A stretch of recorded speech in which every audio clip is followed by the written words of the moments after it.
बिस्मिल्लाहिर्रहमानिर्रहीम, ladies and gentleman, आज एक अहम लेक्चर जिसको हम डिस्कस करेंगे और टॉपिक का नाम है स्पेलिंग एंड प्रोनाउंसिएशन। बहुत सारी जगहों पर हम लिखते हैं बहुत सारे अल्फाज, लेकिन अक्सर बेशतर हमारे साथ ये होता है कि जब हम ये अल्फाज लिखते हैं तो हमारी स्पेलिंग मोस्टली गलत होती है। पॉइंट नंबर 2 ये होता है कि जब हम इन अल्फाजों को पढ़ते हैं यानी प्रोनाउंस करते हैं तो उसमें हमारी प्रोनाउंसिएशन भी गलत हो जाती है। लेकिन कुछ चीज़ें मैं अटैचमेंट में लेता चलूँगी, कुछ बुनियादी चीज़ें हैं। जब तक आपको वो बुनियादी चीज़ें समझ में नहीं आती या वो बुनियादी चीज़ें आपको नहीं आती हैं तब तक आप लोग कभी भी स्पेलिंग एंड प्रोनाउंसिएशन के रूल्स और रेगुलेशन नहीं सीख सकते। जिसमें हमने पहला पॉइंट लिखा है, क्या लिखा है मैंने? वॉल, यानी वॉवल पढ़ा जाता है हमारे यहाँ पर, यानी इसकी सही प्रोनाउंसिएशन वॉल है, वॉवल कहा जाता है। हमारे यहाँ लोग वॉवल पढ़ते हैं लेकिन इसको पढ़ा जाएगा वॉल। क्या पढ़ा जाएगा? वॉल। कितने हैं? 5। कितने हैं? 5। AEIOU। जैसे हम इन फोनिक्स परसेप्शन में आ ई आ उ आ का साउंड करके भी पढ़ते हैं। और याद रखें कि जब हम वॉल पढ़ते हैं तो मुंह कभी भी बंद नहीं होगा आपका, इट्स नॉट क्लोज्ड। आप देखें ना, जब भी आप अपने अटर करते हैं ABAEAU तो कहीं पर भी आपके लिप्स आपस में बंद नहीं होंगे। 26 लेटर्स होते हैं, 5 वॉवल हैं। ये चीज़ें बहुत बुनियादी हैं, थोड़ा सा हम जल्दी चलेंगे। बाकी जो आपकी चीज़ें बचती हैं BCDFGHJKLMNPQRSTGWXY एंड Z, इसको Z नहीं पढ़ा जाता, Z पढ़ा जाता है। ये 2 चीज़ें बड़ी अहम हैं और ये साउंड के साथ अपने साथ संभाल के रखिएगा, क्योंकि आगे बहुत सारे रूल्स और रेगुलेशन में ये चीज़ें इस तरह से आएंगी कि अगर वॉल होगा तो ऐसा होगा और अगर कंसोनेंट होगा तो ऐसा होगा। अब आगे मजीद मैंने एक चीज़ लिखी है जिसका नाम क्या है? हाफ वॉल और सेमी वॉल।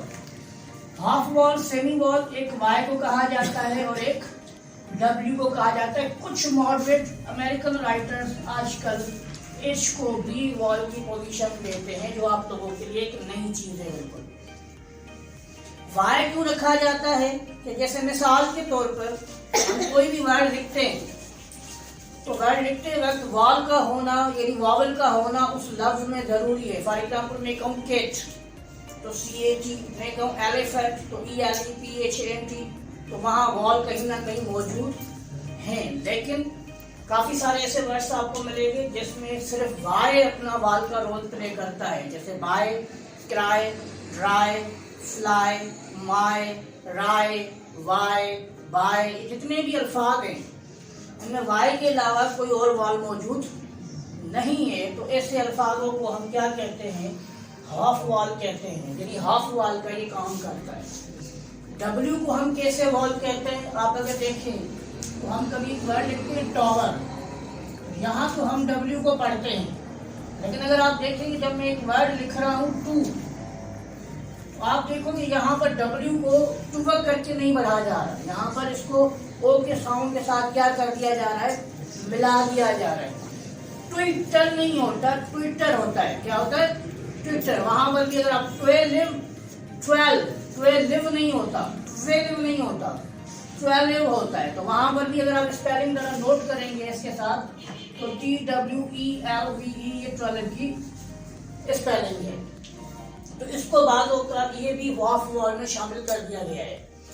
H को कुछ मॉडरेट राइटर्स दे रहे हैं, पहले ये चीज नहीं थी लेकिन अब ये चल रही है। जैसे आवाज, आप लोग अगर ये वर्ड साउंड देखें तो आप क्या पढ़ते हो? आवा पढ़ते हो, हवर नहीं पढ़ रहे।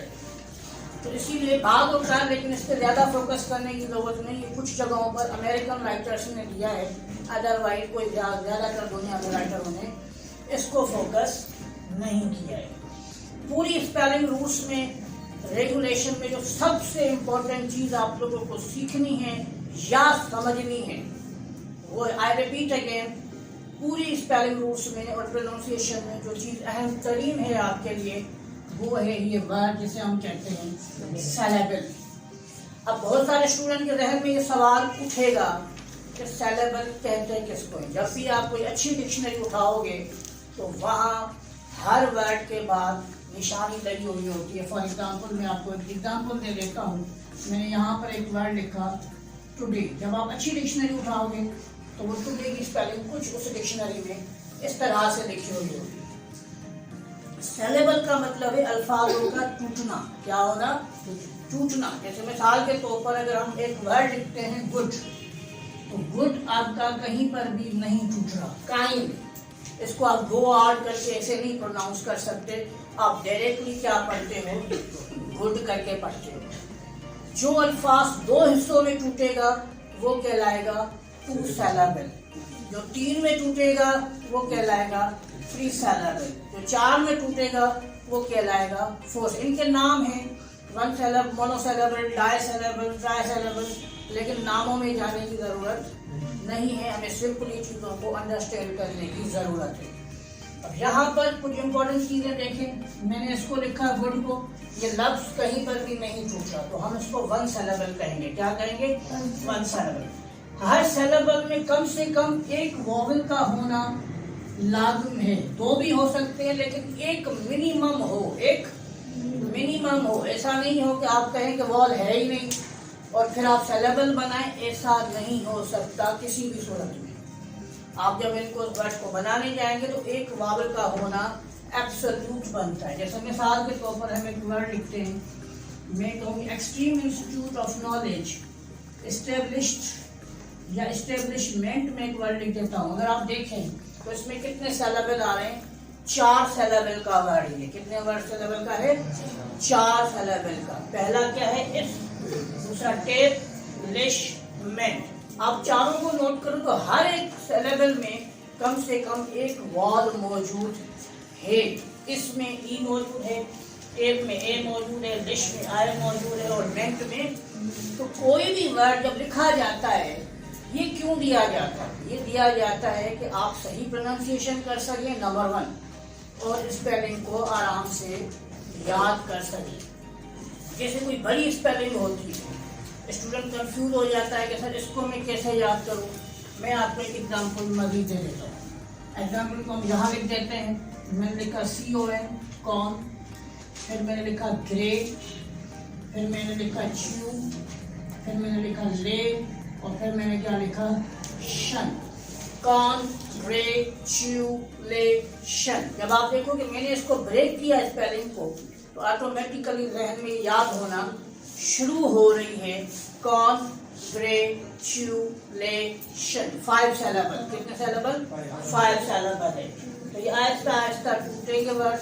इनको हम सैलेबल कहते हैं। और ये चीज अपने साथ संभाल के रखिएगा, लिख लें, क्योंकि आगे जाकर जितने भी रूल्स आएंगे उसमें 5 चीजें लाजमन फॉलो होंगी। कि वॉल है तो ऐसा करो, कंसोनेंट है तो वैसा करो, अगर सैलेबल 1 है तो ये सिचुएशन बनेगी, सैलेबल 2 है तो ये सिचुएशन बनेगी। अगर आगे जो नेक्स्ट चीज में बढ़ाने वाला हूँ वो है प्रीफिक्स और सफिक्स। यानी प्रीफिक्स और सफिक्स जो है वो भी लाजमन आपको पता होना चाहिए कि इसमें क्या है। Is there any question? अगर कोई सवाल है तो आप लोग पूछ सकते हो। Question? No question. Thank you very much. Sir, vowel का होना क्यों जरूरी है और वावल के बगैर क्यों नहीं बन सकता सिलेबस? हाँ, वावल का होना क्यों जरूरी है? देखिए, साउंड मुंह की ओपनिंग का होना लाजमी है ना। आप जब किसी भी स्ट्रक्चर्स को बात करते हैं तो आपका माउथ ओपन होगा। क्या होगा? माउथ ओपन होगा। जैसे मिसाल के तौर पर मैं 3 लेटर लिखता हूँ। मैंने लिखा BMDP।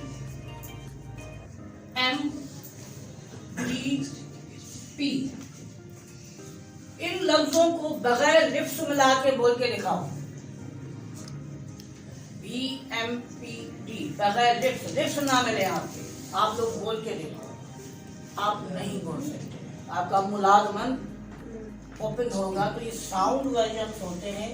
अगर मैं कोई भी वर्ड लिखता हूँ, मिसाल के तौर पर मैंने लिखा बेड, अब बी पे भी मेरा मुंह बंद हो रहा है, डी पे भी मेरा मुंह बंद हो रहा है, तो आ क्या हो रहा है उस साउंड को क्लियर करा रहा है। बीडी नहीं बोल सकता, बी नहीं हो सकता, तो हम क्या बोलेंगे? बैड। तो वॉल का होना, जैसे इंसान के लिए सांस लेना जरूरी है, इंग्लिश की सर्वाइवल के लिए वाल का होना भी जरूरी है। सर पूछिए। Sir, you wrote the semi-walls हाँ, and as well as wall, but you remove it wall from the consonant. But why you didn't remove the semi-wall from the consonant? देखिए मैं basically they are playing double role, यानी कि वो basically consonant में भी इस्तेमाल हो रहे हैं।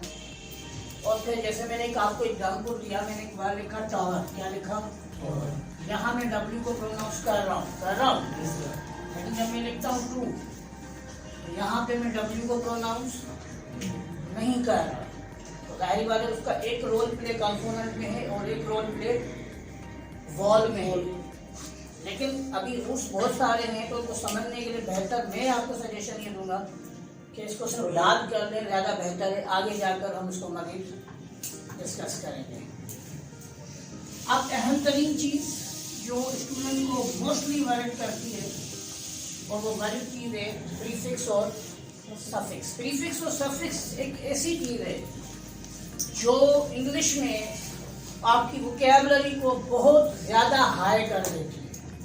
यानी एक बच्चे के पास अगर 3000 वर्ड्स हैं, उसको प्रीफिक्स, सफिक्स और रूट वर्ड्स वगैरह आ जाए तो ऑटोमेटिकली वो वोकैबुलरी जंप कर जाती है 10,000 वर्ड्स पर। यानी इतना बड़ा बेनिफिट इस चीज़ से हमें मिलता है। और बहुत सारे अल्फाजों को रटे लगाने की ज़रूरत, यानी क्रैमिंग करने की ज़रूरत नहीं है। मिसाल देखते हैं।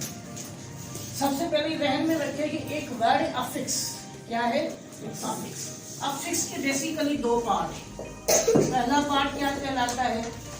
प्रीफिक्स कहलाता है, और दूसरा पार्ट क्या कहलाता है? सफिक्स कहलाता है। अभी ये प्री का मतलब क्या होता है? पहले कोई चीज शुरू में फिक्स करना। ऐसे बहुत सारे प्रीफिक्स है, कभी आप ध्यान में रखना कि कोई आपको बोले कि अफिक्स आपको पता है, तो आप बोलो नहीं हमने कभी अफिक्स नहीं पढ़े। नहीं, अफिक्स बेसिकली मेन नाम है जिसके अंदर दो उसकी ब्रांचेस हैं। एक ब्रांच का नाम प्रीफिक्स है और दूसरे ब्रांच का नाम सफिक्स है।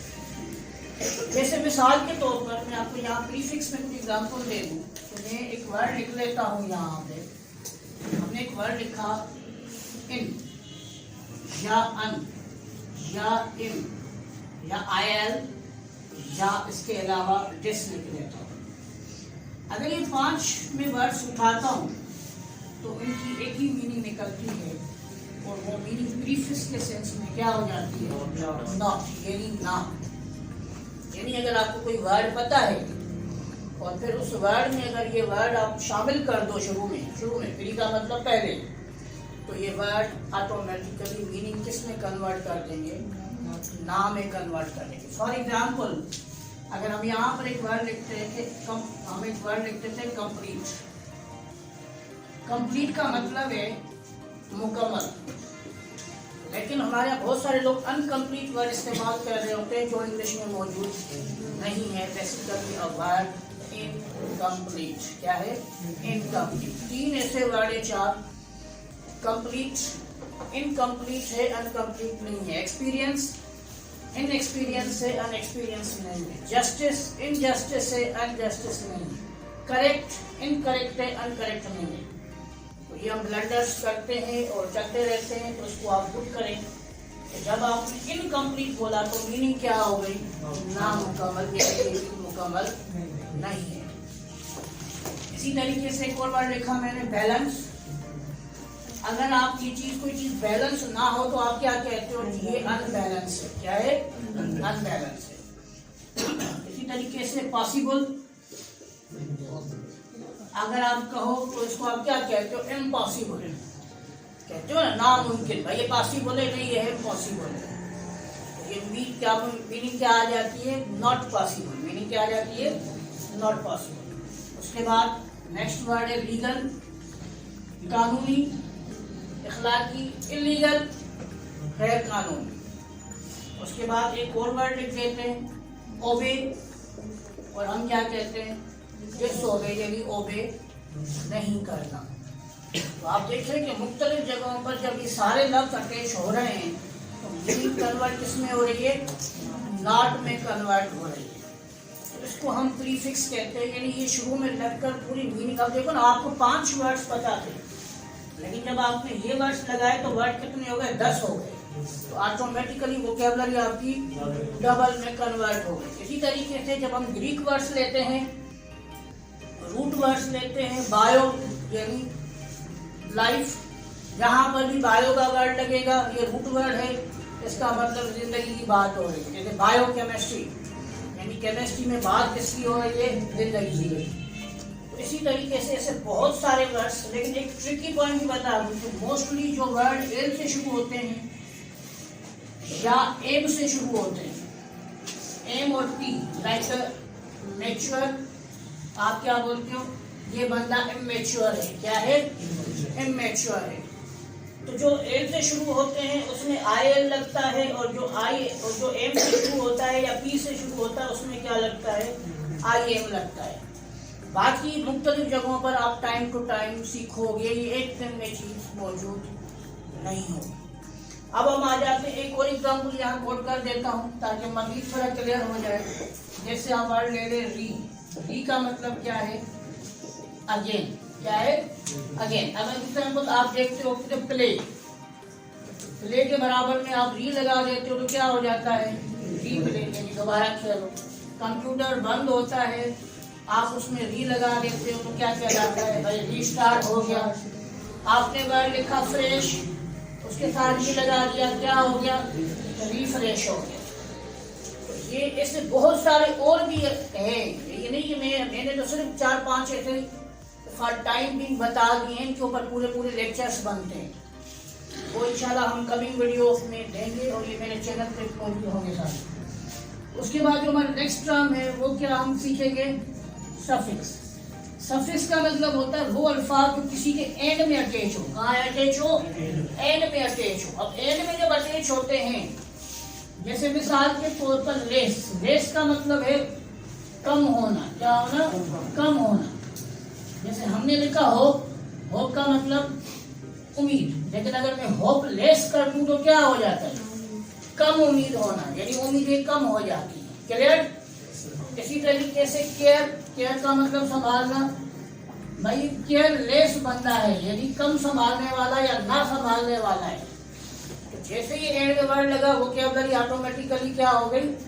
डबल्ड हो गई। इसी तरीके से एक और वर्ड एबल, एबल का मतलब होती है किसी जगह पर पहुंचना, काबिलियत। आप देखो मजे वाली चीज देखो, अगर मैं कहूँ आप एक वर्ड है अंग्रेजी में रीच। क्या है? रीच का मतलब क्या है? पहुंचना। ये एक वर्ड है।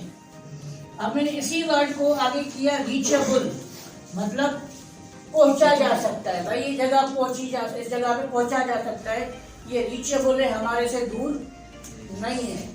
लेकिन इसी में हम तीसरा वर्ड अटैच कर रहे हैं। फिर मैंने वर्ड लिख लिया अनरीचेबल, यानी हम इस जगह पर नहीं पहुंच सकते। आप देखो एक ही वर्ड से मैंने मुख्तलिफ प्रीफिक्स और सफिक्स लगाकर 3 वर्ड्स को जन्म दे दिया। क्लियर हो गया? तो जो वर्ड शुरू में अटैच किए जाते हैं उसको हम क्या कहते हैं? प्रीफिक्स कहते हैं, और जो एंड में अटैच होते हैं उसको हम क्या कहते हैं? सफिक्स कहते हैं। यहाँ पर लेक्चर 1 हम ओवर कह रहे हैं, उसके बाद नेक्स्ट पार्ट हम शुरू करेंगे, उसमें हम साइलेंट लेटर्स को सीखेंगे कि कहाँ कहाँ पर इंग्लिश में लेटर साइलेंट हो रहे हैं।